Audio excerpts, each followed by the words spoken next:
Ladies and gentlemen, welcome back to the round review. This time I'm going to be reviewing probably the greatest round in recent memory, at least in my lifetime. We have got, not only do we have countless close games, 3 points, 5 points, 9 points, 18 points, 1 point, 2 points, etc., etc.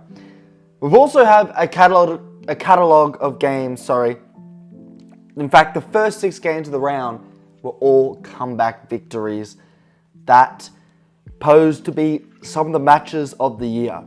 Now, we're going to start with Sydney Collingwood, and holy fuck. I mean, there's 2 men we really need to talk about from this game. Isaac Heaney and Chad Warner, because they single-handedly won Sydney that game.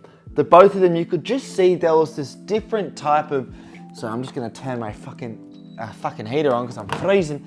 There was a different kind of want and drive and endeavour in those 2 players compared to the rest of the team. Collingwood as well. I mean, Isaac Heaney, 1 goal, 3 behinds, 32 touches.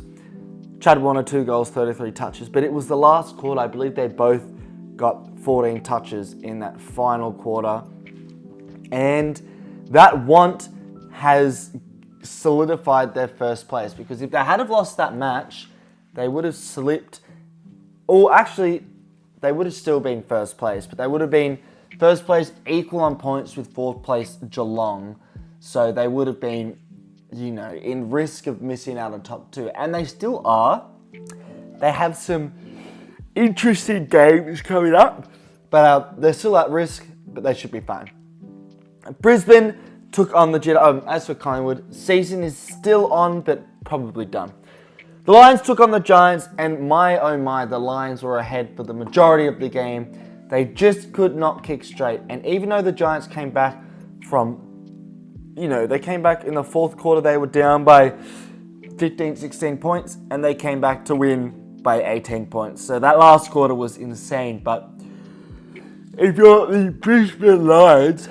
Jeez, I'm yawning too much. I'm on a caffeine tolerance break, alright? If you're the Brisbane Lions, 8 goals, 16 is just not good enough. And that's really the reason they lost. They were better.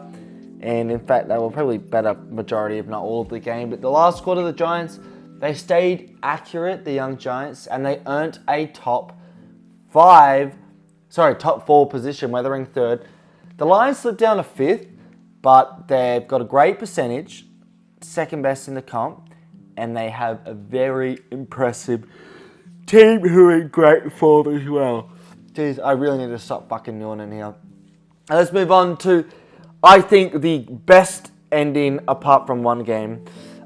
North Melbourne lost by 5 points to West Coast, and with a minute and 33 points left, somehow, and I don't know how, with a minute and 33 points left, minute and 33 left, fuck, I can't speak English, the Eagles kicked 3 decisive goals. Oscar Allen kicking 2 of them alongside Jamie Cripps 1. They were down and out. They were done.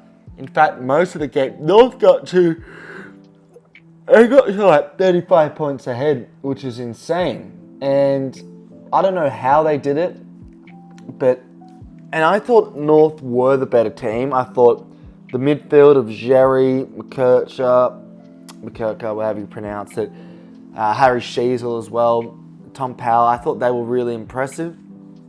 But they just got the job done, the Eagles, and fair play, because with a new coach and some different changes to tactics, they've done really well.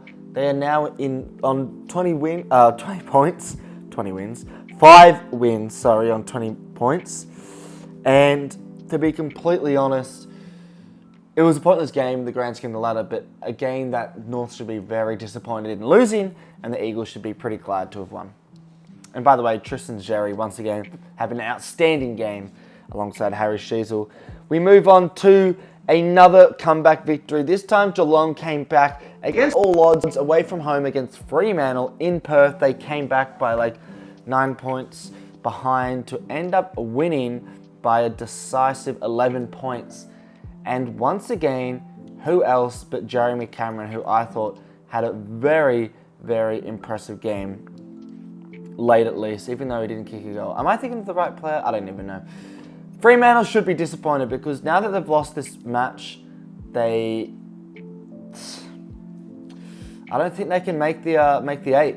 I have them missing out on the top 8 now because they do have a tough run, and teams around them have an easier run. So it's disappointing for them. And as for Geelong, by the way, ignore my Jeremy Cameron shout. I'm thinking of, my brain's just in shadows right now.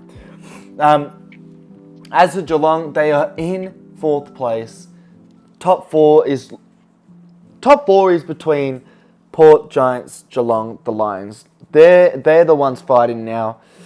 And I think Geelong are the worst of the bunch, but I think they're as if not most likely to make it given their history, their experience. And fair play to Geelong for winning that. We'll move on to the game of the round. Essendon took on Gold Coast. I did predict this on my TikTok, not on this YouTube channel though. But I was hate watching Essendon. I said Gold Coast would win just before the match started, and they did. And look, even though Merritt was amazing, Nick Martin was good, blah, blah, blah, it doesn't matter. We talk about one man, MacAndrew, who was fired up the whole game, and he managed to channel that aggression into a decisive contested mark late in the game. After the siren, slots it through. I was so fucking happy. So happy. You don't understand how happy I was to see Essendon lose. Amazing hate watch. Essendon, they're in 10th. They're 1 win away from top 8. But to be honest, their percentage is awful. And they've got some hard games coming up. So it's touch and go with them, but I don't think they're going to make it. Moving on to another comeback win by Port Adelaide. And we just talk about Jason Horne-Francis, who was phenomenal.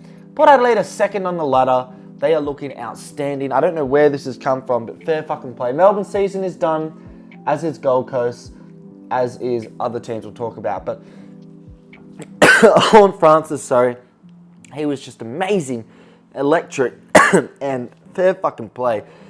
Because for a young bloke to be carrying that team in such a big game, that win keeps him in the top 4. And it keeps us chances of having a second chance in the finals. And Melbourne season's done. They were boring, and to be honest, I'm glad they're done because I hate watching Melbourne. The final 3 games were all blowouts. First of all, probably the biggest talking point from the week, arguably, is Carlton's injuries. They got dominated, 38 points Carlton scored to Hawthorn's 112. Hawthorn killed Carlton, but with all the injuries, and I think it's just come out, Mackay's injured, Kerno, Saar, even more. There was like 4 or 5. And I think for Carlton, I still have them making the 8 because I think they'll beat West Coast away from home. But you just don't know. I honestly don't know. But it's unfortunate for Carlton because they've been some of the best, played some of the best football, but they just haven't won when it mattered.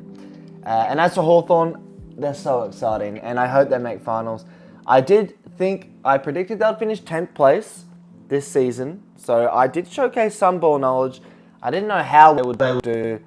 They're not a guaranteed for top 8, but they have a super easy run, so you would think it's all but wrapped up.